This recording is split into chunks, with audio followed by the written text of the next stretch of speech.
Madam, ward number 2 में हम तो ये आज अभी दोपहर की 12 साढ़े 12 बजी है, बच्चा एक भी नहीं दिख रहा है। क्या मामला?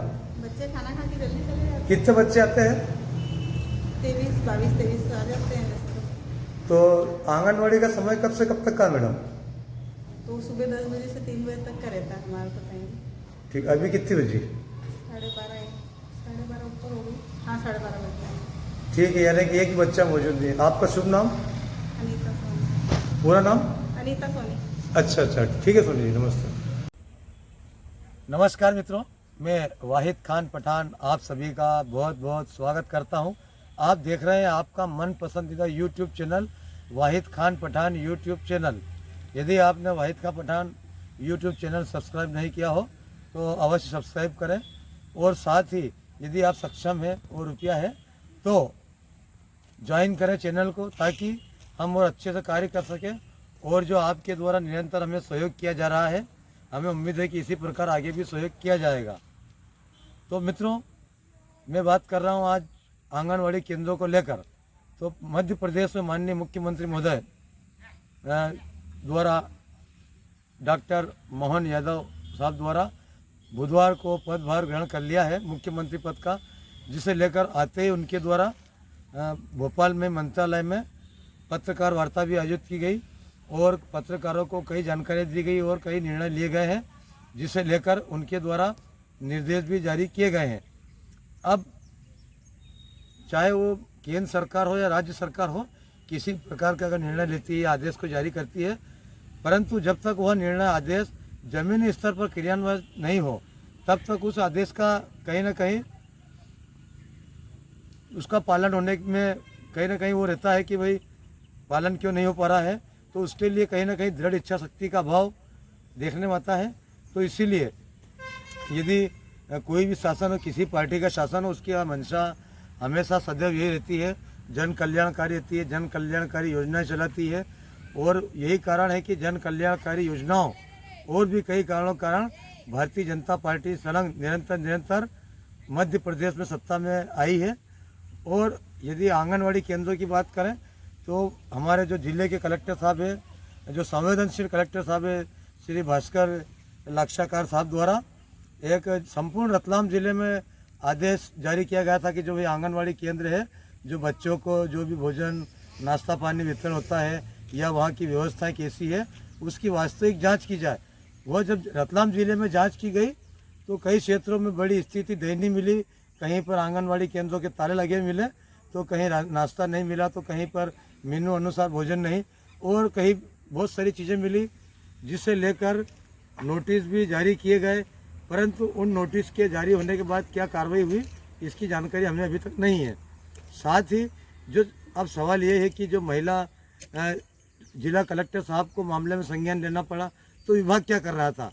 तो संभव है कि विभाग को भी इस मामले में संज्ञान लेना चाहिए था, परंतु अपनी कहीं ना कहीं साख बचाने के लिए अब विभाग धीरे धीरे इसमें संज्ञान ले रहा है।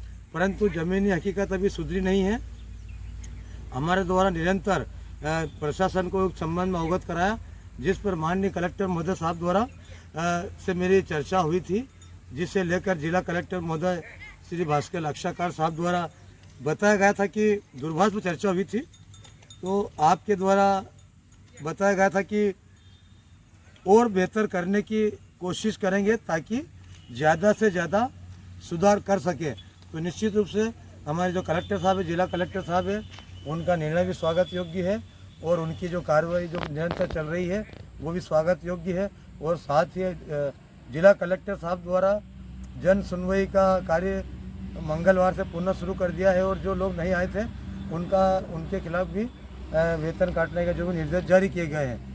और इसी तारतम्य में आंगनवाड़ी केंद्रों की व्यवस्थाओं को लेकर हमारे द्वारा निरंतर ध्यान आकृष्ट कराया गया है, जिसमें ताल नगर का जो वार्ड क्रमांक 15 है, उसमें लंबे समय से आंगनवाड़ी केंद्र बंद है, और जिसमें बताया गया था कि माननीय कलेक्टर महोदय को किसी के द्वारा जानकारी दी गई थी, जिस पर माननीय कलेक्टर साहब द्वारा उस संबंध में अपने अधीनस्थ अधिकारियों को आदेशित किया था, निर्देशित किया था कि वास्तविकता क्या है, जिस पर कलेक्टर साहब के आदेश पर ताल तहसीलदार साहब श्री BL डाबी जी, और जो कस्बा पटवारी रंगलाल शर्मा जी, और जो महिला एवं बाल विकास विभाग की महिला अधिकारी सुपरवाइजर मैडम है श्रीमती मोनिका शुक्ला आदि द्वारा जब निरीक्षण भी किया गया था, जिसमें तहसीलदार साहब द्वारा जानकारी तो बताया गया था कि मेरे द्वारा 15 नंबर का निरीक्षण किया, वहाँ पर तो बंद है, और साथ ही जो वार्ड नंबर 14 का निरीक्षण करा तो वहाँ पर बच्चे तो नहीं थे क्योंकि समय हो गया था, परंतु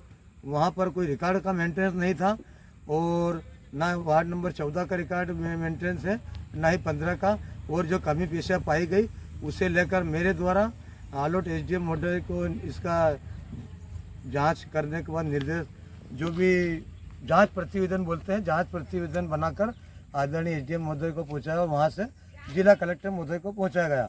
वहां से जो भी कार्रवाई होगी रतलाम से होगी। उसी तारतम्य में आज हमारे द्वारा ताल नगर के कुछ समाचार पत्र के प्रतिनिधियों द्वारा ताल नगर के वार्ड क्रमांक 4 का या 5 का कुंभकारपुरा जो भवन है वहाँ पर पहुँचे करीबन 12 साढ़े 12 बजे।